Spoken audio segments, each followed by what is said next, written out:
Sometimes the smallest acts of kindness change everything. Sometimes saving a stranger's life means risking your own peaceful world. In 1883, twin brothers Josiah and Benjamin Harwick live alone in the Colorado mountains. They are trappers who keep to themselves after losing everything they once loved. When they find a young woman nearly frozen to death in a blizzard, they bring her to their cabin. They don't ask questions, they just try to save her life. For days, the storm rages while they nurse her back to health. But this woman isn't just any lost traveler. She's running from a powerful family in Denver. When the snow clears, men with guns will come looking for her. The brothers will have to choose between their quiet life and protecting someone who has become important to them. What happens when doing the right thing puts everything at risk? Before we jump back in, tell us where you're tuning in from, and if this story touches you, make sure you're subscribed, because tomorrow I've saved something extra special for you. The frozen locket lay beside the unconscious woman's hand, its delicate gold chain catching the firelight like a whispered secret. Benjamin Harwick noticed it first as he carefully peeled away her ice-crusted gloves, but said nothing. In 15 years of mountain living, he'd learned that some mysteries revealed themselves in their own time. Outside their cabin, the Colorado Rockies stretched endlessly, under a blanket of snow so deep it swallowed sound itself. The wind howled through towering pines, like the voices of all the ghosts they'd left behind in the world below. Inside, warmth radiated from a stone fireplace that Benjamin had built with his own hands, each rock chosen and placed with the patience of a man who understood that some things couldn't be rushed. Josiah Harwick moved with quiet efficiency around their one-room sanctuary, heating water and gathering clean cloth. At 42, he was older than his twin by 7 minutes, a fact Benjamin never let him forget during their rare moments of levity. Where Benjamin possessed an artist's hands and a philosopher's mind, Josiah carried the practical wisdom of a man who'd learned to read weather patterns in cloud formations and danger in the way animals moved through the forest. Their cabin sat like a prayer among the pines, 8 miles from the nearest trail and 23 from the closest town. They'd built it themselves in the summer of 1868, when grief still sat heavy on their shoulders, and the world below held nothing but painful memories. The structure reflected their dual nature, sturdy and functional, like Josiah's mindset, yet beautiful in its simplicity, like Benjamin's carved chess set that waited on a corner table. The chess pieces told their own story of long winter nights and the need for mental stimulation in their chosen isolation. Each figure had been whittled during blizzards, much like this one, when the brothers sat by the fire and let their hands work while their minds wandered. The king wore the face of their father, lost to consumption when they were 25. The queen bore their mother's gentle smile, carved from memory after a fever took her the following winter. The pawns represented the farm workers they'd once employed, honest men who'd found other work when the Harwick brothers could no longer pay wages. Her breathing steadier, Josiah observed, checking the woman's pulse with the gentle touch of someone who'd tended wounded animals for years. But she's still burning with fever. Benjamin nodded, stirring a pot of herbal tea their mother had taught them to brew. Wild mint and elderflower, gathered during the brief mountain summer and dried in careful bundles.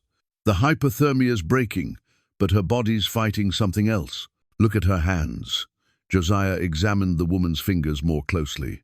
Soft as silk despite the cold, with nails that spoke of a life free from manual labor. Her dress, though torn and stained from her ordeal, had been cut from fabric that cost more than most men earned in a month. Everything about her whispered of wealth and privilege, of a world the brothers had deliberately left behind. She's running from something, Benjamin said quietly, settling into his chair beside the fire. Or someone. Aren't we all? Their own flight from civilization had begun with the loss of everything they'd built together. The Harwick farm had been their father's legacy, 500 acres of rich Colorado soil that had sustained 3 generations. They'd worked it side by side, planning to marry local girls and raise families in the shadow of the mountains. But drought came, followed by locusts, then creditors with papers and badges, and no mercy for men who'd given everything to the land. The final blow came when Margaret Wilson, Josiah's intended bride, married the banker's son instead. Not for love, her tearful letter explained, but for security her father couldn't provide after the bank foreclosed on their farm too. Benjamin had watched his brother read that letter by lamplight, saw something break inside him that never quite healed. They'd left together the next morning, carrying only what fit in 2 packs and a shared understanding that the world below held nothing for them anymore. 15 years had passed since then. 15 years of hunting and trapping, of cutting timber and trading furs at the seasonal camps. They'd become legends among the other mountain men, the Harwick twins, who could track a wounded bear through a blizzard, who never missed a shot, who honored their word like scripture. Their reputation opened doors and settled disputes, but they remained apart even from that rough fraternity, bound together by loss and a quiet code that needed no words. Their daily routines had become ritual. Josiah rose before dawn to check the trap lines, moving through the forest with the silent grace of a predator. Benjamin tended their small garden during growing season, preserved meat for winter, and crafted the tools and furniture that made their isolation bearable. Evenings belonged to conversation, chess, and the books they'd salvaged from their old life volumes of Shakespeare and Thoreau, technical manuals on farming and animal husbandry, their mother's Bible with its worn leather binding. The cabin itself reflected their commitment to self-sufficiency. Solar exposure had been calculated to maximize winter warmth while providing summer shade. The roof, angled precisely to shed snow, bore cedar shakes they'd cut and shaped themselves. Inside, every inch served a purpose. Shelves for preserved food, hooks for tools and clothing, a workbench where Benjamin carved and Josiah maintained their weapons.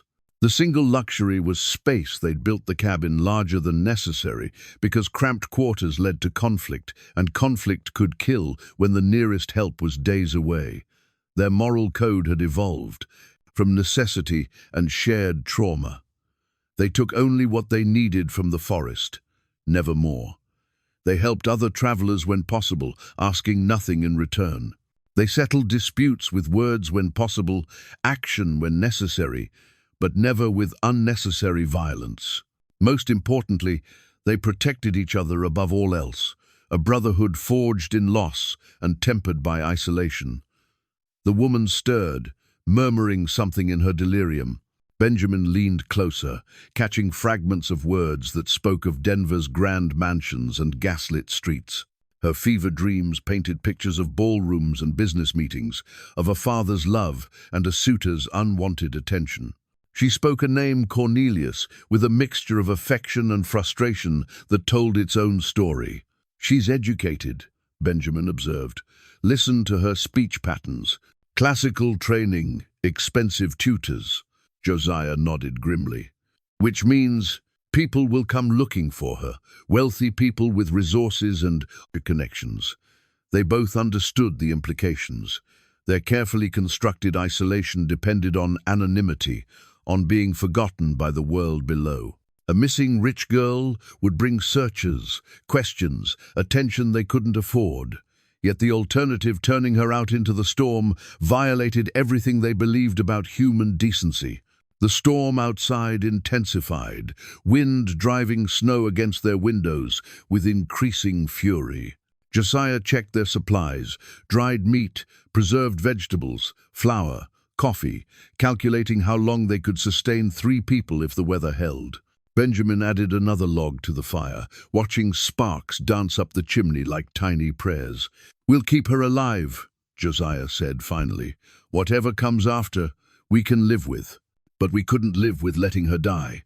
Benjamin smiled, recognizing the echo of their father's voice in his brother's words. John Harwick had been a man who believed in doing right, regardless of cost. A philosophy that had ultimately cost him everything, but had also shaped his sons into men of honor. The woman's breathing steadied as the herbal tea took effect. Color returned to her cheeks, and her shivering subsided.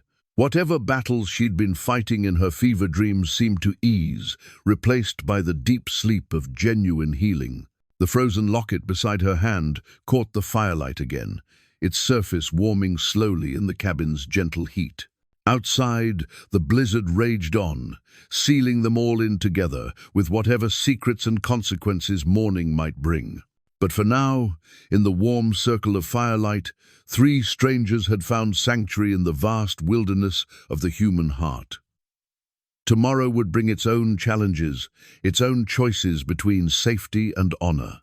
Tonight, they simply endured together, bound by the ancient covenant between those who help and those who need help, a covenant older than law, stronger than fear, and more enduring than the storm that howled beyond their walls. The silk dress, torn and stained with snow and mud, told a story of desperate flight through wilderness that had never known such finery. Benjamin fingered the expensive fabric as he carefully cut it away from the woman's frozen limbs, marveling at how something so beautiful could survive such violence. The deep emerald color spoke of Denver's finest shops, of a world where appearance mattered more than warmth, where fashion trumped function. Here in their mountain sanctuary, it seemed as foreign as a peacock feather in a wolf's den.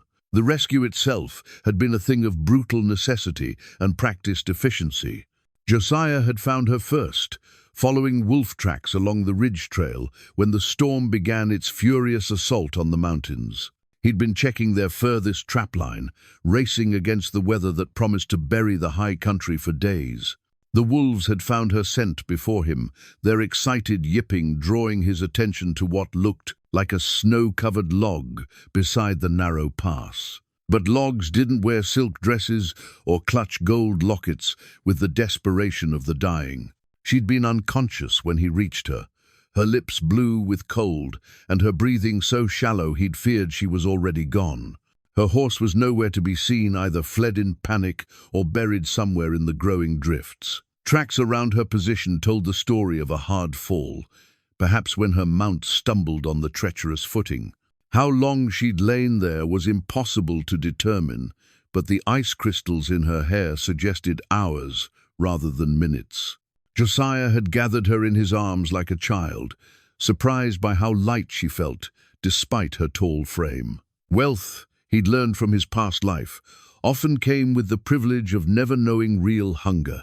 Her bones felt delicate beneath his calloused hands, bred for ballrooms rather than survival. Yet, something in her face, even unconscious and half-frozen, spoke of hidden strength, of a will that had carried her this far into the wilderness when comfort and safety beckoned from the valley below. The journey back to the cabin had tested every skill their mountain years had taught them. The trail disappeared beneath wind-driven snow that stung like needles and cut visibility to mere yards. Josiah had navigated by instinct and memory, feeling for familiar landmarks with his feet while protecting the woman's face from the worst of the storm. Twice he'd stumbled in drifts deeper than expected, nearly dropping his precious burden into snow that would have claimed them both. Benjamin had been watching for his return from their single window, anxiety growing as the storm's fury increased beyond anything they'd seen in years. When Josiah finally emerged from the white chaos, like a ghost made solid, carrying what looked like a bundle of expensive rags, Benjamin had thrown open their door without question. Questions could wait, survival demanded immediate action. They'd stripped away her frozen clothing with the clinical efficiency of men who dressed wounds and tended sick animals. Modesty was a luxury neither the dying nor their rescuers could afford. Her undergarments, fine as spider silk, had frozen to her skin in places, requiring careful warming before they could be removed without tearing flesh. Each layer revealed more evidence of her privileged origins, stays crafted by master corset makers, chemises sewn with thread that caught light like silver, stockings so fine they seemed woven from morning mist. But beneath the finery lay the stark reality of hypothermia's grip. Her skin had taken on the waxy pallor of advancing cold, mottled with patches of white that spoke of frostbite's early stages. Her pulse fluttered weak and irregular beneath Benjamin's searching fingers. Most alarming was her core temperature, so low that any rapid warming could shock her heart into stopping forever. They'd wrapped her in their warmest blankets and positioned her near the fire, but not too close. Benjamin had seen men die from well-meaning rescuers who'd tried to warm frozen flesh too quickly, watching helplessly as blood vessels burst like overpressured pipes. Instead, they'd used body heat and warm cloths, taking turns lying beside her to share their warmth while monitoring every breath and heartbeat. The first sign of returning life had come as a violent shivering that shook the entire bed frame. Benjamin had held her steady while Josiah prepared warm broth, drop by drop, between chattering teeth. She'd fought them unconsciously, her body rejecting the very help it desperately needed. They'd persisted with gentle patience, understanding that the transition back from death's threshold was never easy or peaceful. Her delirium had begun as the fever took hold, her body's desperate attempt to burn away the cold that had nearly claimed her. She'd spoken in fragments, names and places that painted pictures of a life lived in gilded comfort. "Father, please understand," she'd whispered to empty air. "I cannot marry a man I do not love." The words had carried such anguish that both brothers had exchanged meaningful glances across her bedside.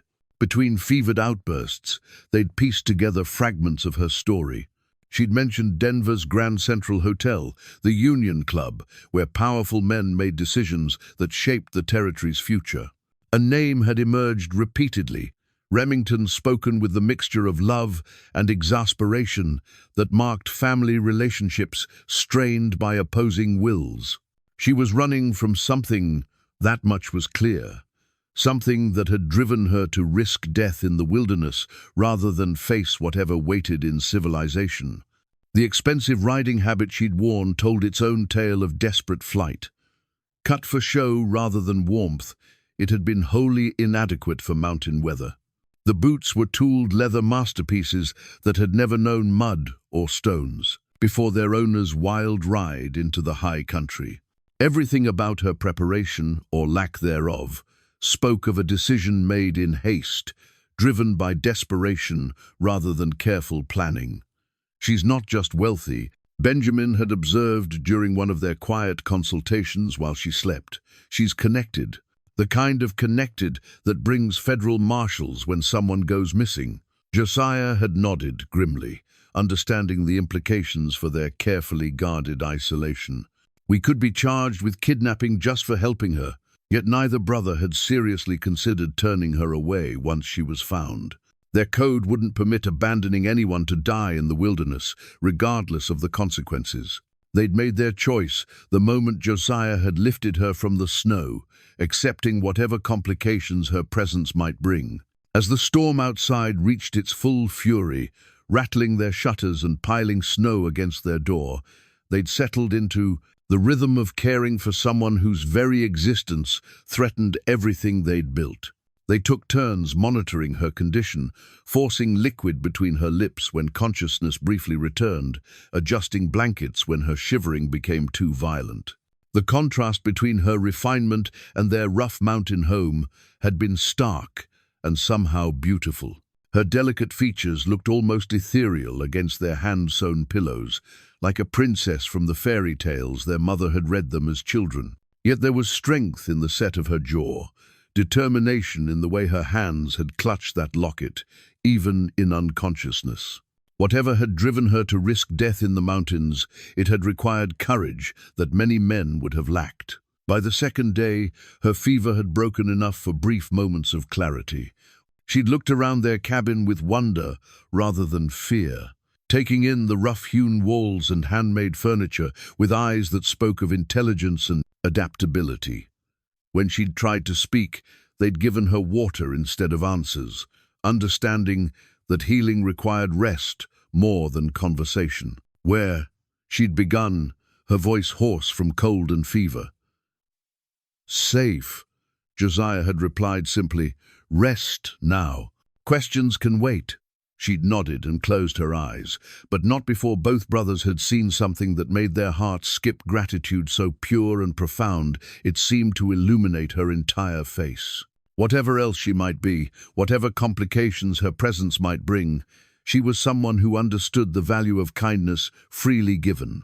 The storm raged on around their sanctuary, sealing them all together in a space that suddenly felt both more crowded and more complete than it had in 15 years. The silver hairbrush emerged from her saddlebags like a whisper from another world, its ornate handle catching the morning light that streamed through their cabin's single window.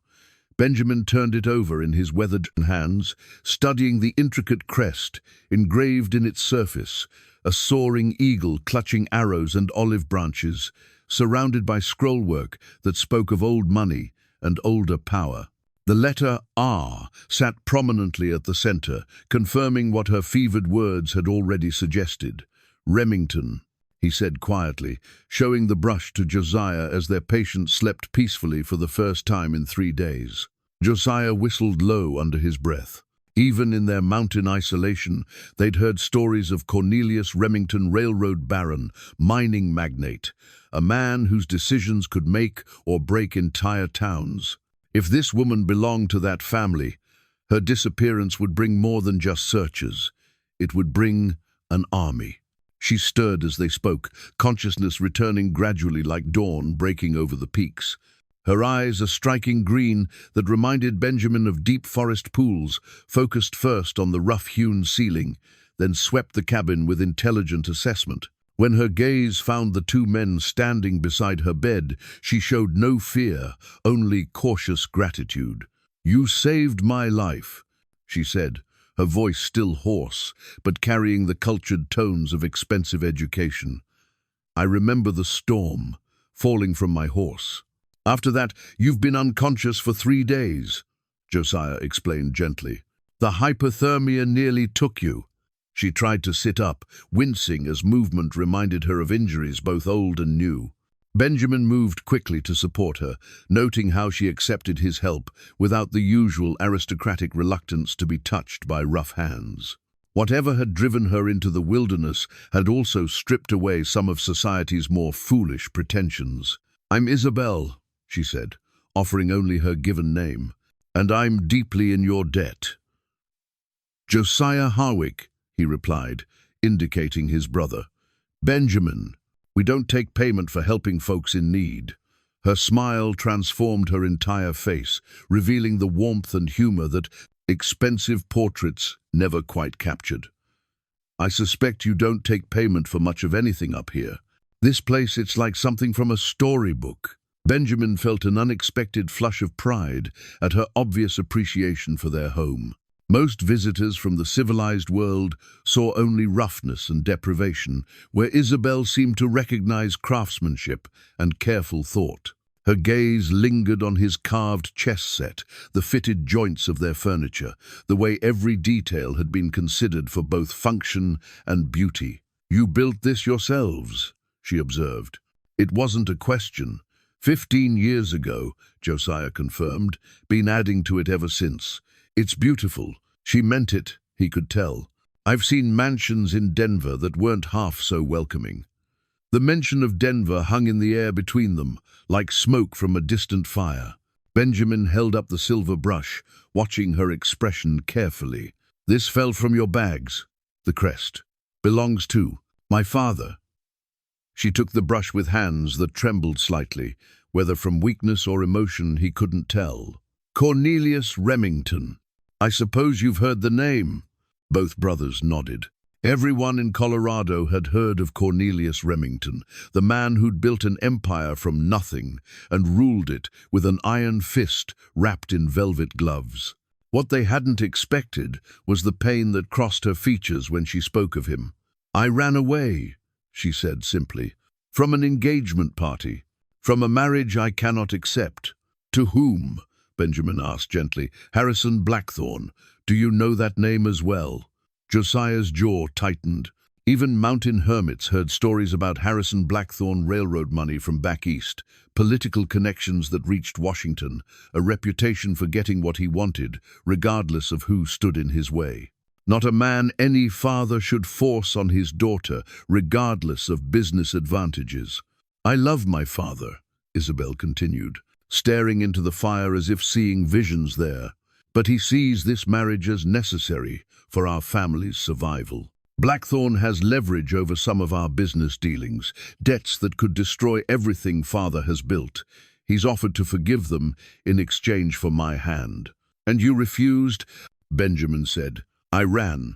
Her laugh held no humor, like a child afraid of a scolding. "But I couldn't. I won't sacrifice my life to save his business empire." The brothers exchanged glances over her head. They understood something about running from impossible situations, about choosing the wilderness over compromise, with a world that demanded too much. But they also understood the complications her presence brought to their own carefully constructed peace. "He'll be looking for you," Josiah said carefully. "I know. I hoped foolishly, perhaps that if I disappeared long enough, he might find another solution. Or Blackthorne might lose interest in a bride who clearly doesn't want him." Benjamin watched her fingers worry the silver brush's handle, noting the calluses that spoke of recent riding despite her soft upbringing. "How long have you been planning this?" "Planning suggests more preparation than I managed," she admitted ruefully. "I've been considering it for weeks, but the actual decision came suddenly. The engagement announcement was to be published the morning after the party. I couldn't bear to wake up and see my future written in newspaper ink." She looked around their cabin again, and Benjamin saw her truly taking in their isolation for the first time. No gas lights or running water, no servants or modern conveniences. Just two men and the life they'd built with their own hands, far from everything she'd known. "You must think me terribly foolish," she said, a pampered rich girl playing at adventure. "We think you're brave," Josiah replied honestly. "Foolish maybe, but brave. It takes courage to choose uncertainty over security, even when the security comes with chains." Her eyes filled with tears she didn't let fall. "Thank you for that, and for saving my life when you could have simply passed by." "We don't pass by folks in need," Benjamin said simply. "It's not our way." Over the following days, as her strength returned, Isabel proved herself more resilient than her refined appearance suggested. She insisted on helping with simple tasks despite their protests, learning to tend the fire and prepare basic meals with the enthusiasm of someone discovering hidden talents. Her questions about their survival techniques came from genuine curiosity rather than condescending amazement. "How do you know which plants are safe to eat?" she asked, watching Benjamin sort through dried herbs. "Experience, mostly, and some hard lessons early on." He showed her the different varieties, explaining their uses and effects. "Mother taught us some. The rest we learned from other mountain folk and trial and error. Your mother lived here too?" "No." Benjamin's voice grew soft. "She died before we came to the mountains, but her teaching came with us." Isabel seemed to understand that some stories required time and trust before the telling. Instead, she asked about practical things, how they preserved meat for winter, where they got supplies, how they navigated in heavy snow. Her questions revealed a mind that grasped concepts quickly and filed away information for future use. Watching her adapt to their simple life, both brothers began to see past the expensive clothes and cultured speech to the intelligent, determined woman beneath. She might have been born to privilege, but she possessed the strength to survive without it when survival became necessary. The storm outside was finally beginning to ease, but none of them spoke of what that might mean. Josiah's leather journal lay open on the small table between them, its pages filled with pressed wildflowers and careful observations about the changing seasons. He'd never shown it to anyone before, but something about Isabel's genuine interest in their mountain life had loosened his usual reserve. The journal represented 15 years of quiet contemplation, a record of beauty found in isolation that most people would never understand. "Wild columbine," he said softly, pointing to a delicate blue flower preserved between sheets of thin paper, "blooms for maybe 2 weeks in July, up near the tree line. Most folks never see them because they don't venture that high." Isabel traced the flower's outline with one finger, careful not to disturb the fragile petals. "It's beautiful. You pressed it perfectly. Look how the color stayed true." The firelight danced across her face as she studied each page, revealing an expression of wonder that touched something deep in Josiah's chest. She appreciated things that others might dismiss as simple mountain weeds, seeing the artistry in his careful preservation of fleeting beauty. "This one," she said, pausing at a page near the journal's beginning. "What is it?" "Mountain laurel. Grew near our mother's grave. We buried her before coming up here." His voice caught slightly on the words. "Benjamin thought I was foolish for pressing it, but I wanted something to remember how she loved flowers. It's not foolish at all." Isabel's eyes held the kind of understanding that came from her own experiences with loss. Beautiful things deserve to be preserved, especially when they connect us to people we've loved. Benjamin watched this exchange from his chair by the fire, whittling a new pawn for his chess set. The old king had been damaged during their last move to the cabin, and he'd been meaning to replace it for months. His hands worked automatically, while his mind focused on the subtle shift in atmosphere that had occurred over the past few days. Isabel's presence had changed their evening routines in ways both obvious and profound. Where once they'd sat in comfortable silence or discussed practical matters, now their conversations ranged across topics they hadn't explored in years. She asked thoughtful questions about their past, sharing pieces of her own story in return, building bridges of understanding between their vastly different worlds. "Tell me about the farm," she said one evening, as Benjamin served stew made from venison and preserved vegetables. "What was it like before you came here?" Josiah set down his spoon, considering how to explain a life that felt like someone else's memory. 500 acres of the richest soil in Colorado Territory. Our father built it from nothing, worked himself into an early grave, proving that hard work and honest dealing could create something lasting. But it didn't last," Benjamin added quietly. "Drought, locusts, then the bank. In the end, all that work meant nothing when the papers came. I'm sorry." Isabel's sympathy was genuine, unmarked by the polite condescension they might have expected from someone of her background. Losing a family legacy must have been devastating. "We lost more than land," Josiah admitted. "I was engaged to be married, Margaret Wilson, the banker's daughter. When her father's bank took our farm, she married someone else for security. She wrote you a letter," Benjamin said gently, understanding that some stories needed to be told completely or not at all. "Said she loved me but couldn't survive on love alone. Her father had debts too, needed a son-in-law who could pay them." Josiah's voice carried old pain that had mellowed into acceptance over the years. "Can't say I blame her for choosing security over uncertainty." Isabel was quiet for a long moment, staring into the fire. "I suppose we're not so different then. You ran from a world that valued money over love, and I'm running from the same thing. Except we had nothing to lose by leaving," Benjamin pointed out. "You're giving up everything." "Am I?" She looked around, their cabin with eyes that seemed to catalogue every handmade detail. "Or am I discovering that everything I thought mattered actually doesn't?" The conversation had continued long into the night, each revelation creating deeper understanding between them. Isabel spoke of growing up in a mansion that felt more like a museum, surrounded by beautiful things that couldn't be touched or enjoyed. She described dinner parties where business deals mattered more than human connections, where her value as a daughter was measured entirely by her ability to make advantageous marriages. "I used to sneak out to visit the kitchen staff," she confided.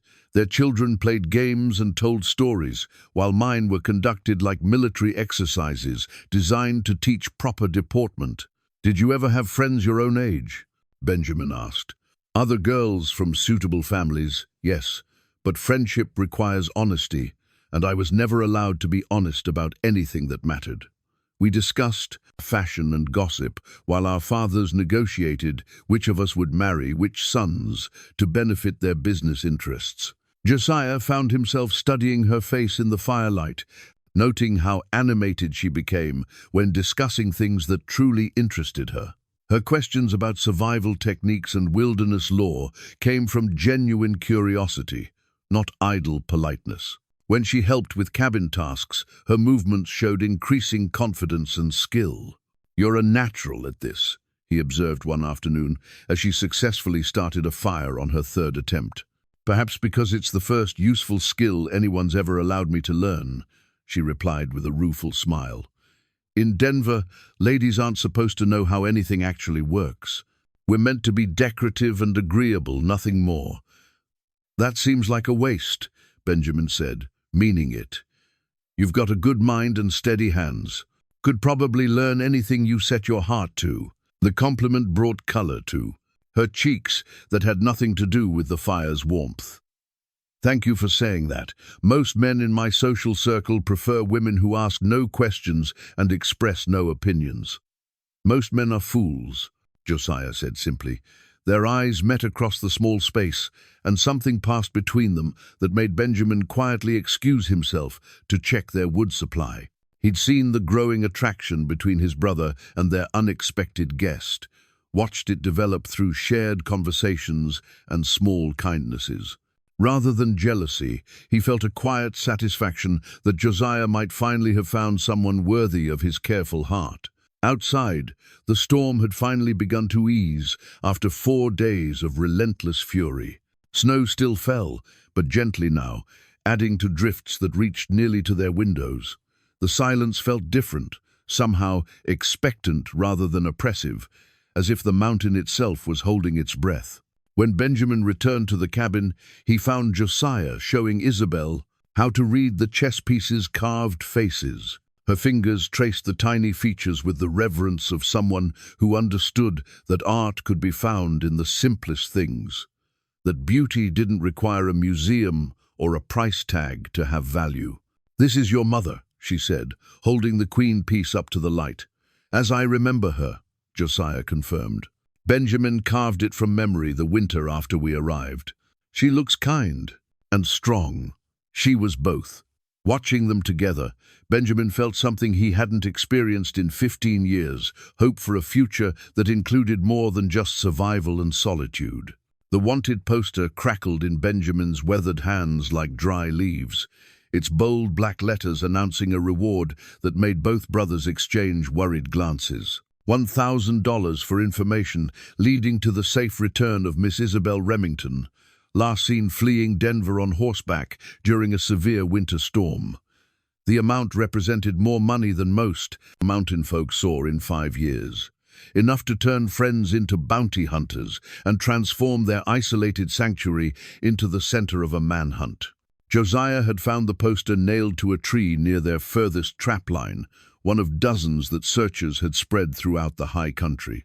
The paper was expensive, waterproofed against mountain weather, with Isabel's likeness rendered in precise detail by an artist who'd clearly worked from multiple sittings. Even in black ink, her intelligence and determination showed through, making it impossible for anyone who'd seen her to claim ignorance. "They're getting closer," Josiah said quietly as they studied the poster by lamplight while Isabel slept. "Found fresh horse tracks near the ridge trail, maybe 2 days old. Professional trackers, from the look of them." Benjamin nodded grimly. "Saw smoke from 3 different camps yesterday when I was checking the eastern approaches.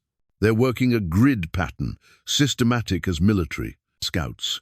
The magnitude of the search effort had become clear over the past week as signs of outside presence multiplied throughout their territory. Men who knew the mountains were combing every trail, checking every cabin, questioning every trapper and prospector they encountered. The reward money ensured cooperation from folks who might otherwise have minded their own business. "Read the fine print," Benjamin said, pointing to smaller text beneath Isabel's portrait. Josiah squinted in the lamplight. Miss Remington is believed to be suffering from a nervous condition that has affected her judgment. Anyone harboring her whereabouts may be charged with kidnapping under territorial law. Contact Sheriff Morrison in Denver immediately upon discovery. Nervous condition, Benjamin repeated with disgust. Makes it sound like she's lost her mind instead of making a rational choice about her own life. And the kidnapping charge means we can't just walk her down to the nearest town and explain. They'll arrest us first and ask questions later. They both understood the legal reality facing them. In the eyes of Colorado territory law, a woman of Isabel's social standing couldn't be considered capable of making independent decisions about her whereabouts. Her father's wealth and political connections would ensure that anyone found helping her disappearance would face serious criminal charges, regardless of her own testimony. Isabel stirred in her sleep, murmuring words they couldn't quite catch. The past few days had brought back some of her color and strength, but also a growing awareness of the impossible situation her presence created for them. She'd seen the worry in their faces, caught fragments of their whispered conversations about search parties and legal consequences. "We need to tell her," Josiah said finally. "Tell me what?" Isabel's voice came from the bed, surprising them both. She sat up slowly, pulling their spare blanket around her. "Shoulders like armor. I've been awake for several minutes, long enough to hear about wanted posters and kidnapping charges." Benjamin handed her the paper without comment, watching her face as she read her own description. Her jaw tightened when she reached the part about nervous conditions, but she showed no surprise at the legal threats facing anyone who helped her. $1,000, she said finally. "Father's not taking any chances." "It's enough to make anyone think twice about keeping secrets," Josiah pointed out. "Including you?" The question hung in the air between them, carrying weight that went beyond simple inquiry. "We're not in this for money," Benjamin replied firmly. "Never have been, but we need to understand what we're facing." Isabel set the poster aside and looked directly at both brothers.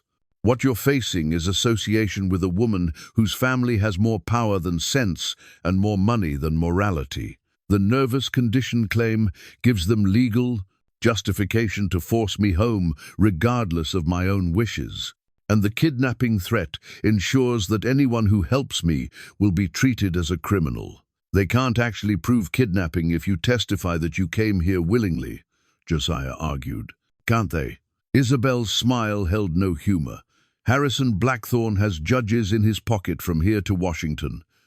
My testimony would be dismissed as evidence of my mental instability, and you'd be portrayed as mountain savages who took advantage of a confused rich girl." The brothers absorbed this information in troubled silence. They'd understood that helping her carried risks, but the full scope of their potential legal jeopardy was becoming clear only now. In the world below, money and influence could reshape reality to suit the powerful, and truth became whatever served their interests. "So what do you propose?" Benjamin asked carefully. "I propose you let me leave before they find this place. I'll take my chances in the wilderness, rather than bring disaster down on the men who saved my life."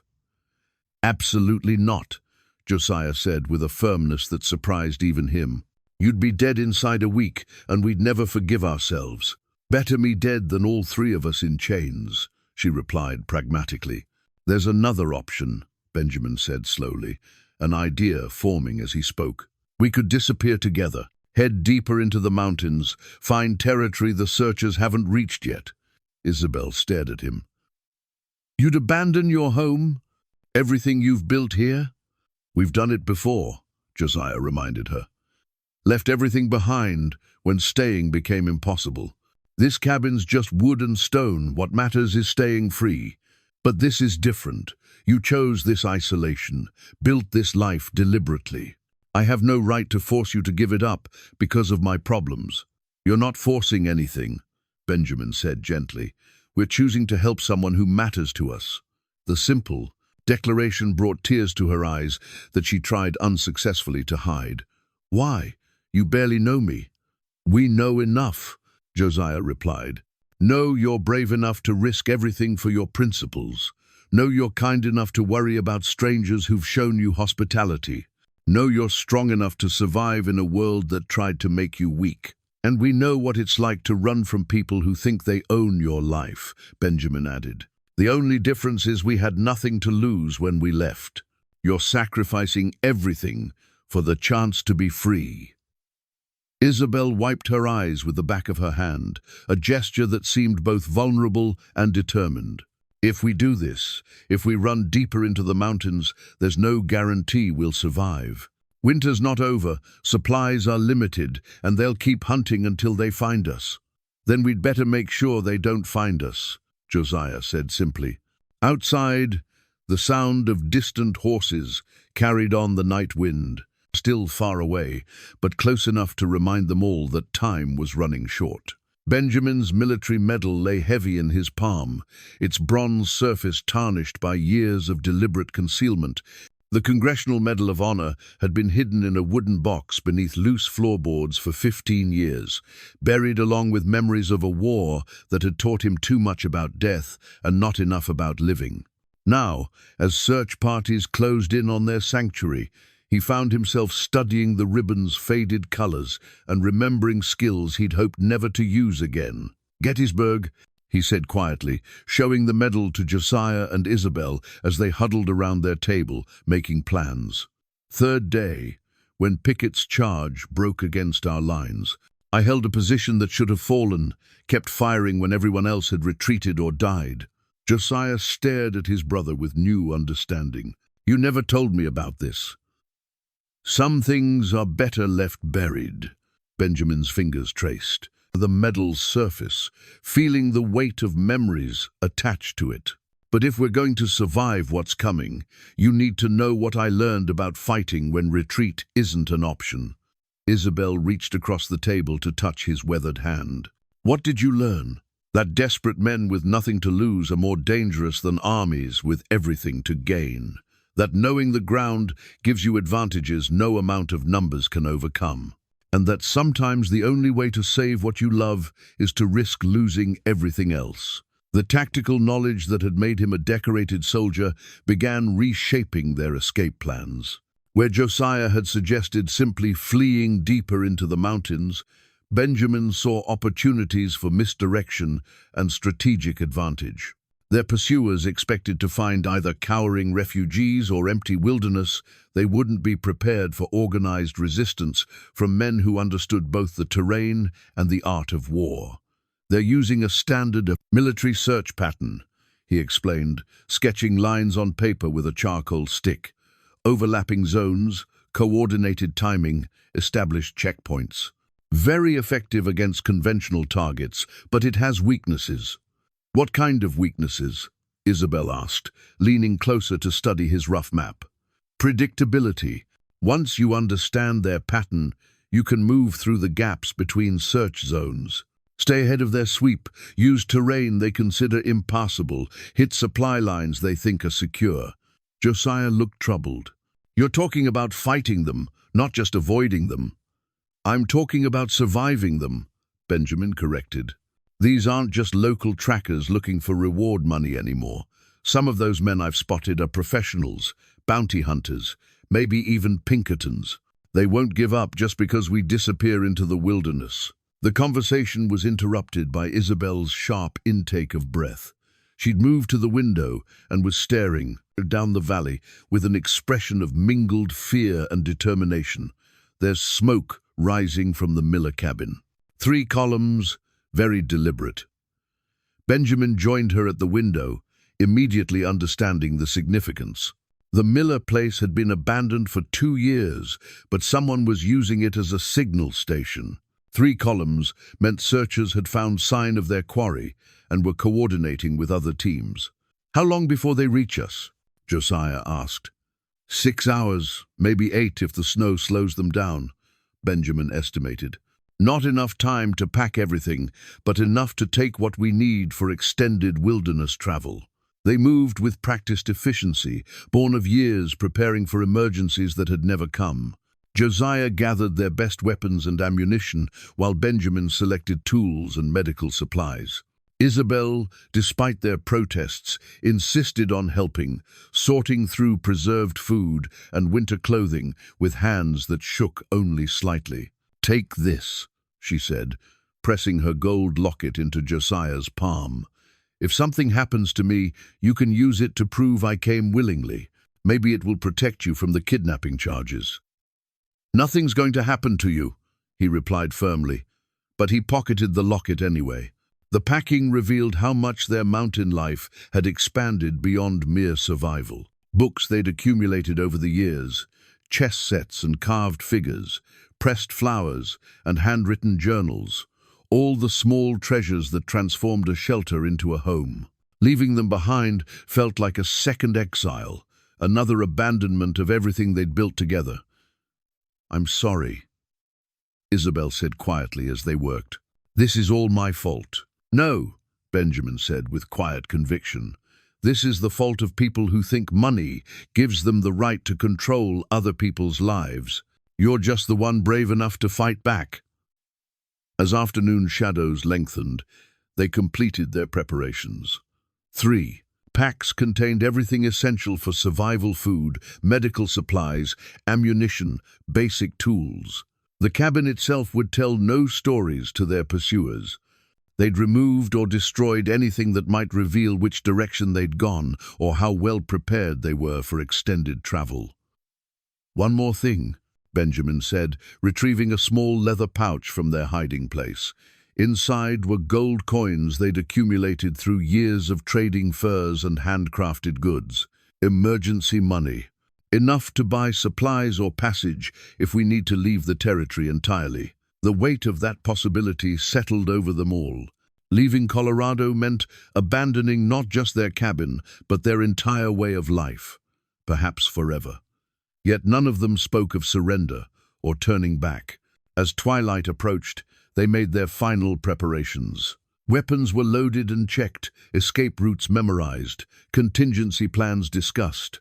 Benjamin's military training showed in the thoroughness of their preparations and the calm efficiency with which they worked.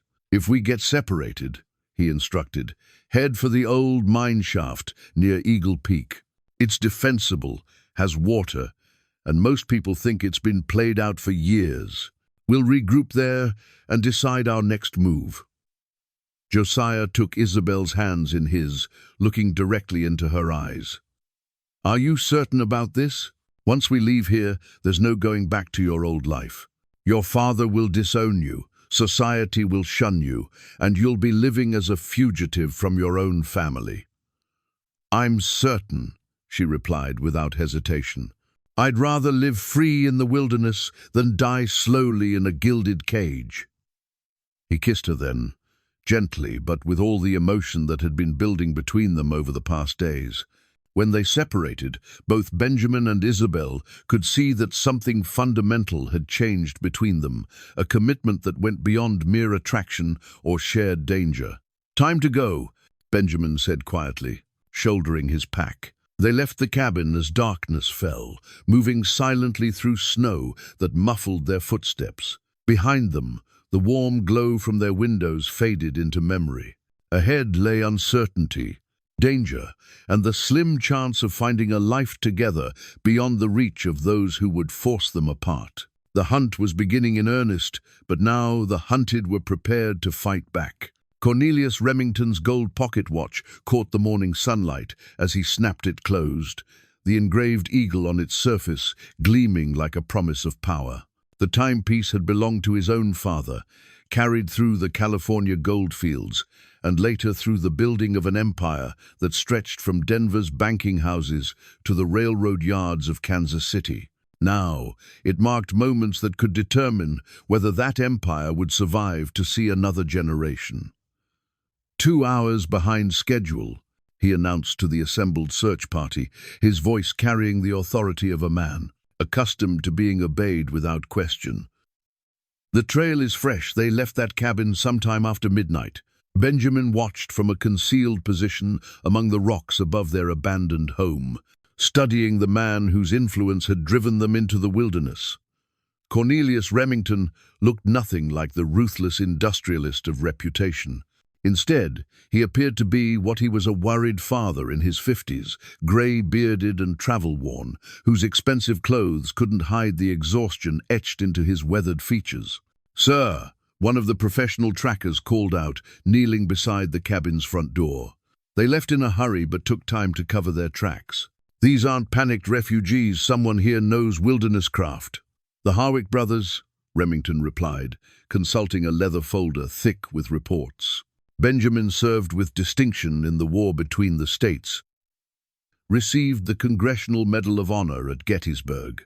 Josiah managed one of the most successful farms in the territory before the drought. Neither man is a fool, and both have reason to distrust authority." The revelation that Remington had researched their backgrounds so thoroughly sent a chill through Benjamin's carefully maintained composure. This was no simple manhunt driven by wounded pride. It was a calculated campaign by someone who understood exactly what kind of men he was facing.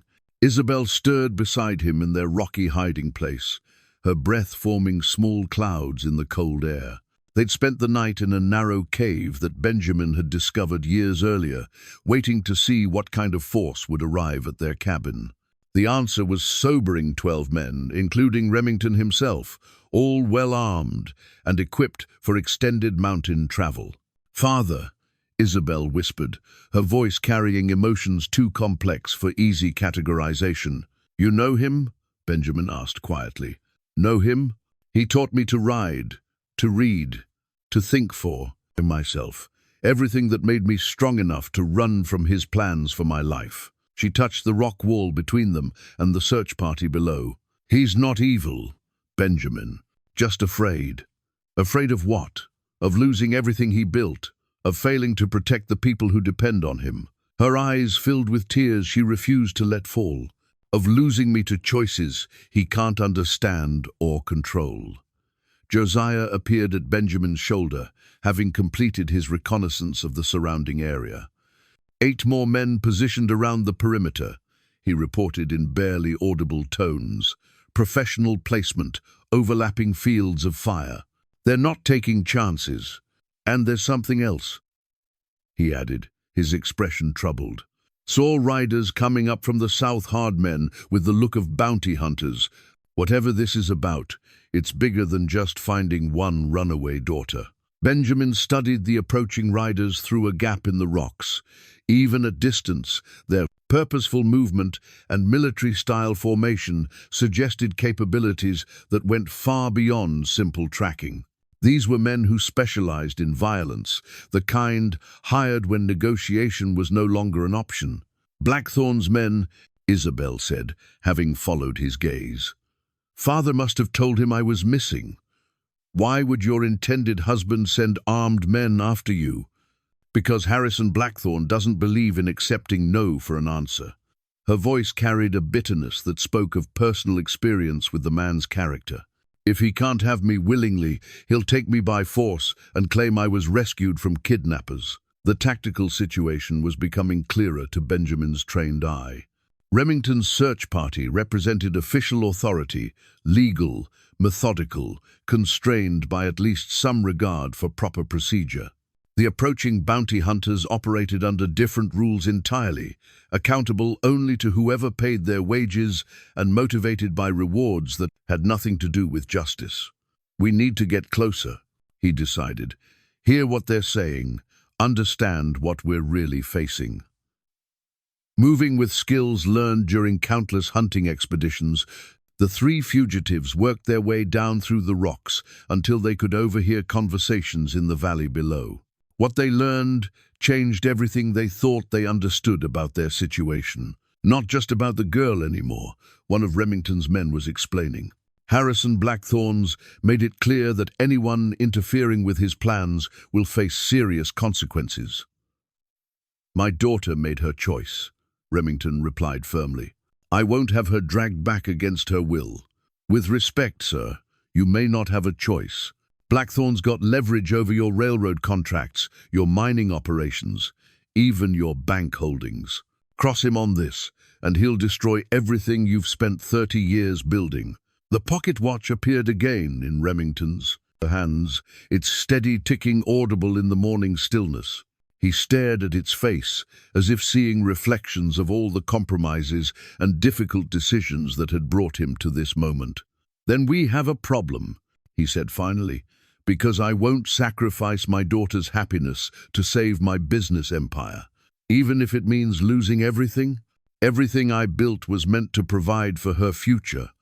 What good is an empire if it costs me, the only person who matters more than the building of it?" Benjamin felt Isabel's sharp intake of breath beside him. The conversation below was revealing a father very different from the cold businessman she'd been running from. Whatever forces had driven them apart, love clearly remained beneath the surface of their conflict.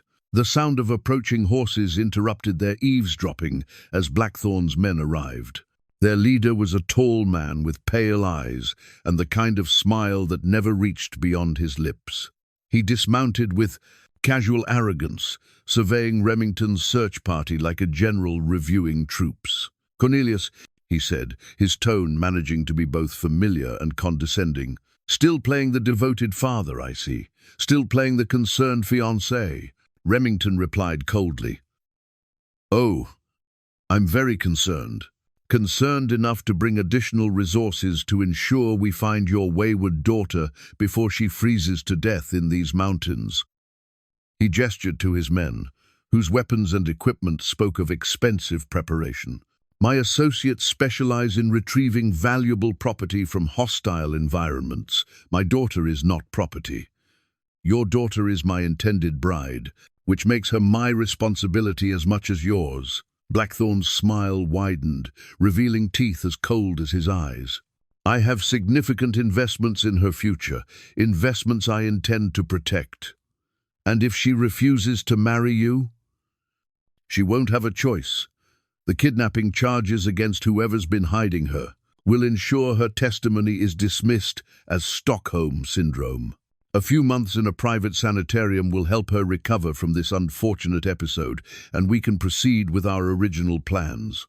The casual brutality of the statement hit Isabel like a physical blow. Benjamin felt her trembling beside him, whether from cold or rage he couldn't tell.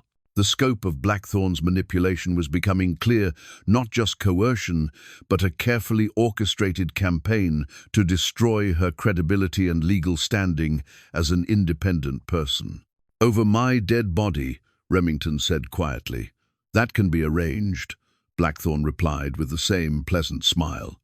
"Mountain accidents are tragically common, especially during winter rescue operations. Your death would be a great loss, but it would simplify certain business arrangements considerably." The threat hung in the air between them like smoke from a distant fire. Benjamin realized they were witnessing more than a family dispute. This was a power struggle between two men whose conflict would determine not just Isabel's fate, but the survival of everyone who stood in their way. The pocket watch snapped closed again in Remington's grip, the sound sharp as a gunshot in the sudden silence. Remington's business ledger lay open on the rough wooden table, like an accusation written in careful bookkeeper's script. The leather-bound volume contained more than just financial records. It documented a conspiracy that reached from Denver's most exclusive clubs to the halls of territorial government, a web of corruption and coercion that had taken Benjamin's military mind several hours to fully comprehend. "Railroad contracts cancelled without cause," Cornelius explained, his finger tracing entries that represented months of lost revenue. "Mining permits revoked on trumped-up safety violations. Bank loans called in early despite perfect payment histories. Blackthorn's been systematically destroying my business empire for the past 6 months, forcing me into a corner where marriage seemed like the only solution." The unlikely meeting had taken place in an abandoned prospector's cabin 2 miles from their original hideout. Remington had come alone despite his men's protests, following tracks that Benjamin had deliberately left for him to find. The risk had been enormous. One wrong assessment of the man's character could have meant capture or death for all 3 fugitives. "Why should we trust you?" Josiah had asked bluntly when the railroad baron first appeared in their temporary sanctuary. "Because I love my daughter more than my fortune," Remington had replied simply, "and because Harrison Blackthorne represents a threat to all of us that none of us can face alone." Now, hours later, the full scope of that threat was becoming clear through the evidence contained in Remington's private records. Blackthorne's reach extended far beyond simple business competition. He'd infiltrated territorial government, corrupted federal officials, and built a network of enforcers who operated outside any law except their own enrichment. He's not just after Isabel, Benjamin realized, studying correspondence between Blackthorne and various political figures. He's positioning himself to control the entire Colorado territory. "Your daughter's marriage was meant to be the capstone of a much larger plan." Exactly. Remington's weathered face showed the exhaustion of a man who'd spent months fighting enemies he couldn't see clearly. "My railroad connects the eastern territories to California. My mines supply silver to the federal mint. My banks hold mortgages on half the farms between Denver and the Kansas border. Marry Isabel, and he gains legal access to everything I've built." Isabel sat silent through much of this explanation, absorbing revelations about her father's business that she'd never been allowed to understand. Her education had been deliberately limited to social graces and cultural accomplishments, keeping her ignorant of the vast responsibilities that rested on her shoulders simply by virtue of her birth. "You should have told me," she said finally, "about the pressure he was applying, the threats against our holdings. I might have understood. I wanted to protect you from that knowledge," her father admitted. "Wanted you to choose marriage for love, not from fear of what would happen if you refused. Instead, I chose to run from what I thought was your greed, rather than stand with you against a real enemy." The reconciliation between father and daughter had been tentative at first. 15 years of misunderstanding and resentment requiring careful navigation. But as they talked through the night, sharing truths that had been hidden behind walls of protective deception, the bonds between them began to strengthen rather than strain under pressure. "The men Blackthorne brought aren't just bounty hunters," Remington continued, returning to more immediate concerns. "They're what he calls his acquisition specialists, killers who specialize in making problems disappear permanently." "How many?" Benjamin asked, his military training focusing on tactical realities. 12 that I saw, but there are probably more coming. Blackthorne doesn't take chances when he wants something badly enough. And he wants Isabel badly enough to commit murder? He wants what marrying her would give him control of the largest transportation and mining empire in the Colorado territory. Her personal feelings are irrelevant to his calculations. Benjamin studied the crude map he'd been sketching, marking positions and approaches around their current location. The abandoned mining camp, where they'd taken shelter, offered certain defensive advantages: high ground, clear fields of fire, multiple escape routes, but it also represented a trap if they were surrounded by superior numbers. "We can't just keep running," he concluded. "Blackthorne has resources to maintain pursuit indefinitely, and winter's working against us more than them." "What do you propose?" Remington asked. "We make a stand, choose our ground, use our advantages, and force a confrontation on our terms rather than his." Josiah looked troubled. "That means fighting professional killers with limited ammunition and no backup." "Not necessarily limited," Remington interjected. "I didn't come up here empty-handed."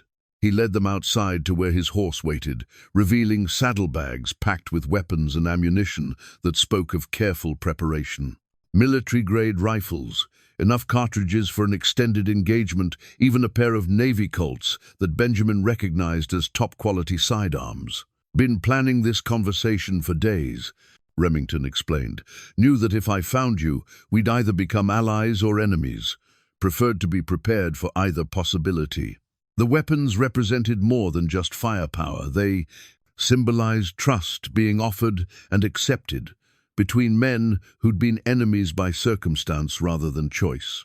As they distributed ammunition and checked the mechanisms of unfamiliar rifles, A sense of shared purpose began to replace the wariness that had marked their initial encounter.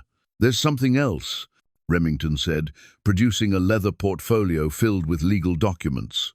Signed, affidavits detailing Blackthorn's illegal activities, copies of correspondence proving corruption, financial records showing how he's manipulated territorial law for personal gain. "Evidence," Isabel breathed, understanding the implications immediately. "Enough to destroy him in federal court, if we can get it to the right authorities in Denver." Her father's expression grew grim. "But only if we survive long enough to present it."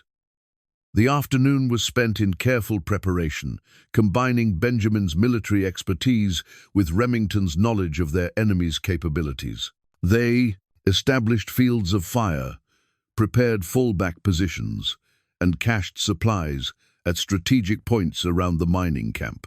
Most importantly, they planned for multiple contingencies: victory, defeat, or the kind of tactical withdrawal that might save their lives, even if it couldn't save their cause. "If something happens to me," Remington told his daughter as they worked, "those documents need to reach Judge Morrison in Denver. He's one of the few territorial officials Blackthorn hasn't corrupted." "Nothing's going to happen to you," Isabel replied firmly. "We're going to survive this together, and then we're going to destroy the man who thought he could buy our lives like merchandise." As evening approached, they made their final preparations. Weapons were loaded and positioned at key defensive points. Messages were prepared for delivery to authorities in case any of them survived what was coming. Most importantly, they talked through scenarios and contingencies until each person understood their role in the coming confrontation. "Why are you doing this?" Isabel asked Benjamin as they checked their ammunition supplies one final time. "You and Josiah could disappear into the wilderness, leave Father and me to face Blackthorn alone. Why risk your lives for our family's problems?" Benjamin considered the question carefully before answering. 15 years ago, your father's bank foreclosed on our farm. Legally, properly, but it destroyed everything we'd worked to build." Isabel's face showed surprise and concern. "I didn't know." He didn't know either, probably. It was just business to him, another bad debt that needed collecting. Benjamin's voice carried old pain that had mellowed into something approaching understanding. "But tonight, watching him choose his daughter's freedom over his business empire, I realized something important." "What?" "That sometimes good people make hard choices for reasons we can't see from the outside. Your father's not the man I thought he was 15 years ago. Maybe he never was." Josiah appeared beside them, having completed his circuit of their defensive positions. "Blackthorn's men are moving," he reported. "Saw campfires being lit about 3 miles down the valley. They'll probably attack at dawn." "Then we'd better get some rest," Benjamin said practically. "Tomorrow's going to be a long day." As darkness settled over the mining camp, 3 generations of conflict and misunderstanding began to transform into something stronger: a family and their chosen allies, united against forces that threatened everything they valued. The night air carried the sound of distant voices and the metallic click of weapons being prepared, but also something else: the quiet confidence of people who'd chosen to fight for what mattered most. Tomorrow would bring violence and danger, but tonight brought something rarer and more precious: the hope that doing right might actually triumph over doing wrong, if good people were willing to pay the price that justice sometimes demanded. Josiah's handmade rifle spoke with the precision of 15 years wilderness hunting, the sound echoing off canyon walls like thunder rolling through the mountain peaks. The weapon had been crafted during their second winter in the high country, each component carefully shaped and fitted until it shot truer than any factory-made firearm. Now it served a purpose its maker had never intended: defending innocent lives against men who valued nothing beyond their own profit. The first shot dropped Blackthorn's lead scout from his saddle before the man could signal his companions about the defenders' positions. Benjamin watched the body tumble into a snowdrift 50 yards below their rocky fortress, feeling the familiar mixture of satisfaction and regret that came with taking a life in righteous cause. War had taught him that killing was sometimes necessary, but never easy for men who retained their humanity. "Clean shot," Remington observed from his position behind a fallen log, his own rifle trained on the approaching riders. "How many more?" "11 that I can see," Benjamin replied, studying the enemy's formation through a gap in the rocks. "But they're spreading out now, using cover. Won't be able to pick them off so easily."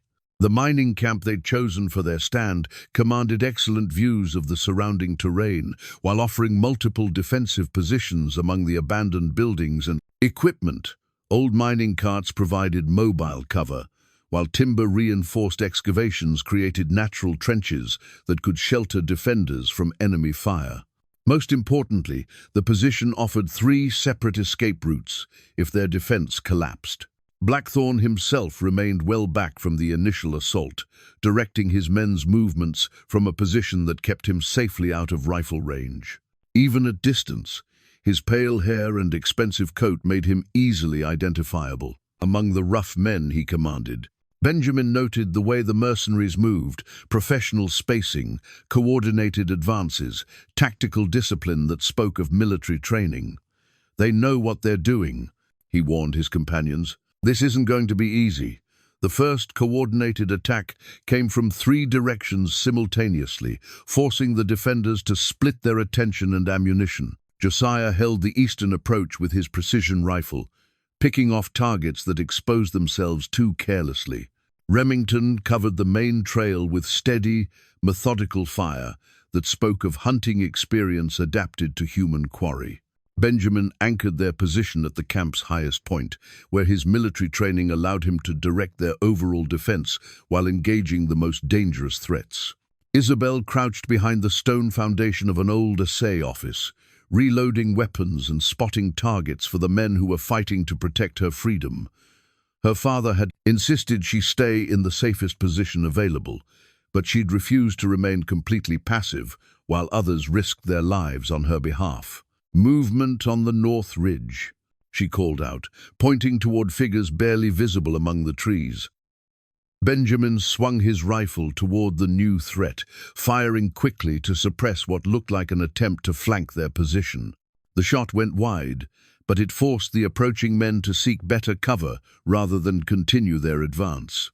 The battle settled into a deadly rhythm of attack and response, with both sides testing each other's capabilities while looking for decisive advantages. Blackthorne's men had superior numbers and equipment, but the defenders held better ground and intimate knowledge of the terrain. More importantly, they were fighting for something that mattered more than money, the right to choose their own destinies without interference from men who treated human lives as commodities. Running low on ammunition, Josiah reported during a brief lull in the fighting. "Maybe 20 rounds left." "Same here," Remington confirmed. "They're wearing us down deliberately, forcing us to expend cartridges while they probe for weak spots." Benjamin assessed their tactical situation with the cold calculation that had kept him alive through 3 years of civil war. Their defensive position was strong, but not impregnable. Their ammunition limited but sufficient for now, their morale high but likely to falter if the siege continued much longer. Victory would require either eliminating enough enemies to force withdrawal or finding a way to break the stalemate before their resources ran out. "They're massing for another push," he observed, watching enemy movement through the scope of his rifle. "Bigger this time, probably meant to overrun us through sheer numbers." The second assault came with greater coordination and determination than the first. Blackthorne's men advanced under covering fire from multiple positions, using smoke grenades to obscure their movement while closing distance to the defensive perimeter. The sound of gunfire became almost continuous, punctuated by shouts and the whistle of bullets ricocheting off stone. Josiah's rifle claimed 2 more attackers before they reached effective range, but others pressed forward with the grim persistence of men being well paid for dangerous work. One mercenary made it within 30 yards of their position before Remington's shot sent him tumbling backward into the snow. "Hold the line," Benjamin called out, his voice carrying the authority of command even in desperate circumstances. Make every shot count. The defenders' coordinated fire created overlapping fields of death that no individual attacker could cross alive. But the cumulative pressure was taking its toll on their ammunition reserves and their nerves. Victory in this kind of fighting went to whoever could maintain effectiveness longest, and Blackthorn's resources seemed nearly inexhaustible.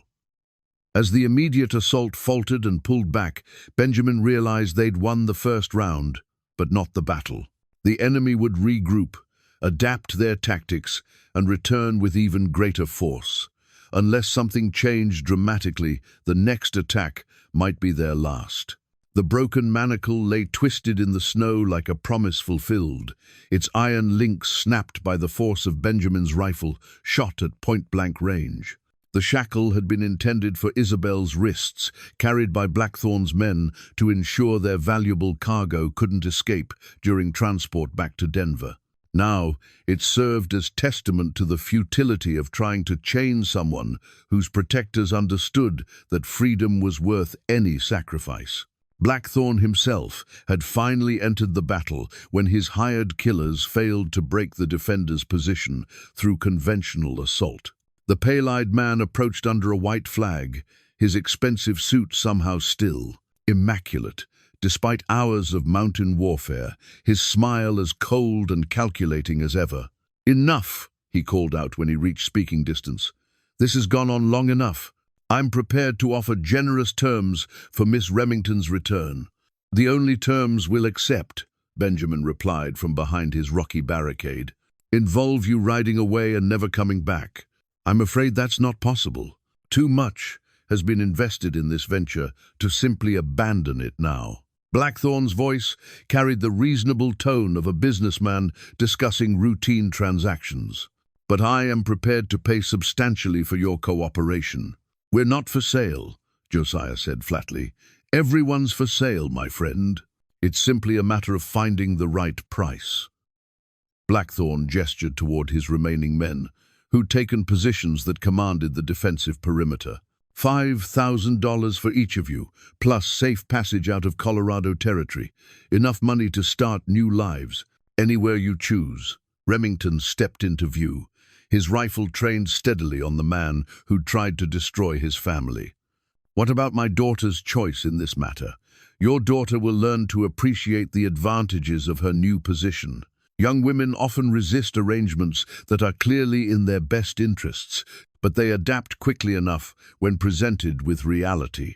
The casual dismissal of Isabel's autonomy as a human being struck Benjamin like a physical blow. He'd seen this attitude before, during the war, among men who viewed other people as resources to be exploited, rather than individuals deserving of respect. Such men were often intelligent, sometimes even charming, but they lacked the fundamental humanity that made civilization possible. "Last chance," Blackthorn continued, producing the iron manacles from his coat. "Surrender Miss Remington willingly, and everyone walks away with substantial compensation. Force me to take her, and I guarantee that. None of you will survive the experience." "Then I guess we'll have to take our chances," Benjamin replied, raising his rifle to his shoulder. The final confrontation erupted with sudden violence that caught even Benjamin off guard.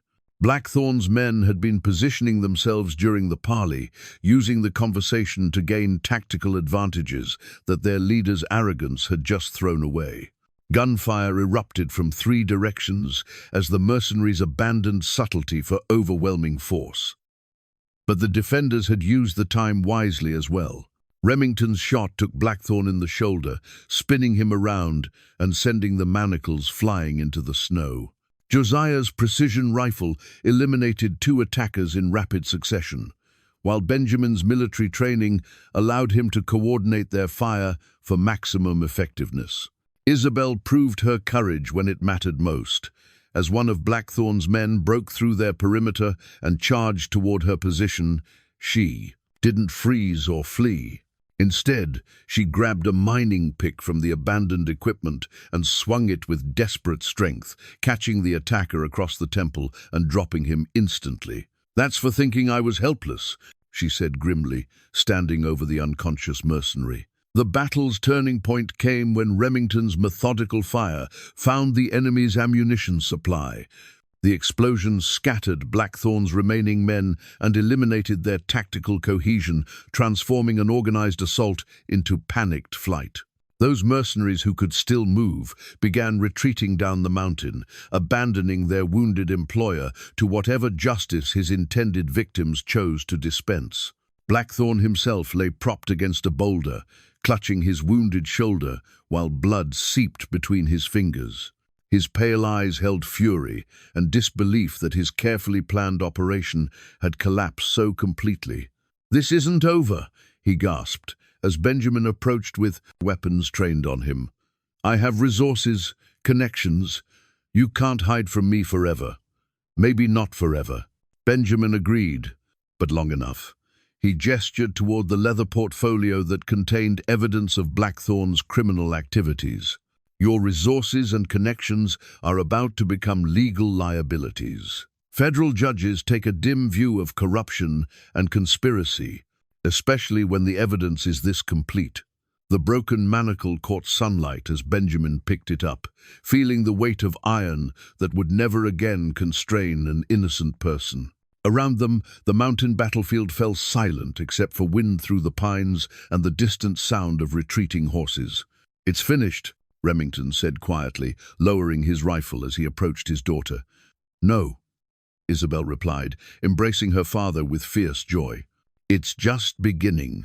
The victory belonged to all of them, but the future belonged to those brave enough to choose freedom over security, love over obligation, and justice over profit. In breaking Blackthorn's power, they'd also broken the chains that bound them to a world where money mattered more than human dignity. The mountain air had never tasted so sweet. The wedding ring, carved from mountain wood, gleamed with the soft patina of hand-rubbed pine, its simple beauty reflecting the honest craftsmanship that had shaped it during Benjamin's long winter nights. He'd worked on it secretly for weeks, understanding that his brother and Isabel were building something that deserved recognition and celebration, even in the wilderness. The ring represented choices made freely, rather than arrangements imposed by others, love chosen over convenience, partnership over possession. Spring had come early to the Colorado Rockies that year, melting snow, revealing green shoots and wildflowers that transformed their mountain sanctuary into something approaching paradise.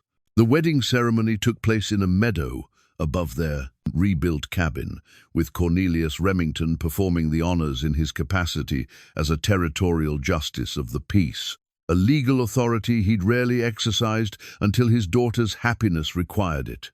"Do you, Josiah Harwick, take this woman to be your wife, to honor and protect her as long as you both shall live?"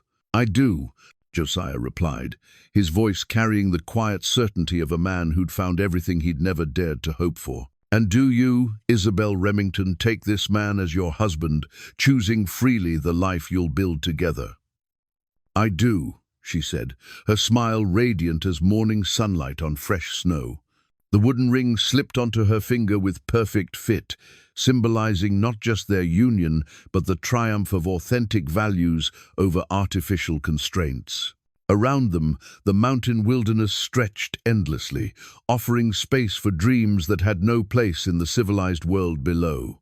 Benjamin watched his brother's transformation with deep satisfaction. The careful reserve that had marked Josiah's character for 15 years had given way to something warmer and more open, as if love had reminded him of capacities he'd thought lost forever. Isabel had changed too, growing stronger and more confident as she mastered skills that refined society had never allowed her to develop. "You've both chosen a difficult path," Remington said as the brief ceremony concluded. "Life in these mountains won't be easy, especially for someone raised in comfort." "Comfort isn't the same as happiness," Isabel replied, taking her new husband's hand. "I'd rather face hardship with someone I love than live in luxury with someone I can't respect." The months following Blackthorn's defeat had brought changes none of them had anticipated.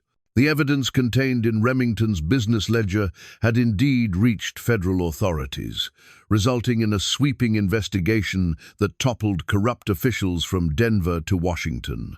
Blackthorne himself faced criminal charges that would likely keep him imprisoned for the rest of his natural life, his criminal empire dismantled and his political influence permanently broken. "The territorial governor wants to offer you both federal marshal positions," Remington had told the brothers during one of his regular visits to their mountain home. "Full authority to investigate corruption and enforce federal law throughout Colorado Territory." "Tempting," Benjamin had replied. "But we've had enough of other people's authority to last several lifetimes." Instead, they'd negotiated a different arrangement. Benjamin would spend part of each year in Denver, serving as a special consultant on matters requiring his military expertise, while maintaining his mountain home as a permanent sanctuary. The work paid well enough to ensure their independence while contributing something meaningful to the cause of justice. Josiah and Isabel had chosen complete withdrawal from the civilized world, building up a life together that drew its richness from simple pleasures and honest work. Their expanded cabin accommodated both comfort and practicality, with rooms for guests and workshops for the crafts that provided both income and satisfaction. "I never knew I could be this happy," Isabel confided to Benjamin one evening as they watched Josiah carve wooden toys for the children they hoped to have someday. "Father always told me that happiness was a luxury we couldn't afford, that duty mattered more than personal satisfaction." "Your father's learned some things too," Benjamin observed. "Watching him choose your freedom over his business empire changed something fundamental about his priorities." Indeed, Cornelius Remington had undergone his own transformation in the months since their mountain confrontation. His business empire, freed from Blackthorne's manipulation, had grown more profitable than ever, but he managed it now with greater attention to its effects on ordinary people. Workers received better wages, communities benefited from infrastructure investments, and his daughter's happiness had become the true measure of his success. "I spent 30 years building something I thought would last forever," he'd explained during their last conversation. "But I nearly lost the only thing that actually mattered: my relationship with the person I love most in this world." The wooden wedding ring caught firelight as Isabel adjusted logs in their hearth, her movements showing the competence of someone who'd mastered skills once considered beneath her station. She could hunt, fish, preserve food, and navigate wilderness terrain with confidence that would have amazed the society ladies who'd once been her peers. "Any regrets?" Josiah asked her, as they settled into their evening routine. "Only that it took me so long to realize what really mattered," she replied honestly. "I wasted years trying to please people who didn't deserve my consideration while ignoring the things that could have made me genuinely happy." Outside their windows, the mountain night settled around their sanctuary with the peaceful quiet that only true isolation could provide. No gaslights or city noise disturbed their rest. No social obligations demanded their attention. No artificial schedules constrained their time. They lived according to natural rhythms, seasonal changes, and the simple human needs for love, purpose, and security. "What do you think our children will make of this life?" Isabel wondered aloud. "They'll understand that freedom is worth any sacrifice necessary to preserve it," Benjamin replied from his chair by the fire. "And they'll know that the best things in life, love, family, honest work, can't be bought or sold, only chosen and protected." The carved wooden ring would someday pass to those children, carrying with it the story of courage that chose love over obligation, wilderness over wealth, and authentic life over artificial comfort. In choosing each other, Josiah and Isabel had also chosen a legacy that no amount of money could purchase and no degree of social pressure could corrupt. Sometimes the smallest acts of kindness really do change everything, creating ripples that spread far beyond their original scope to touch lives and transform futures in ways that can never be fully calculated or contained.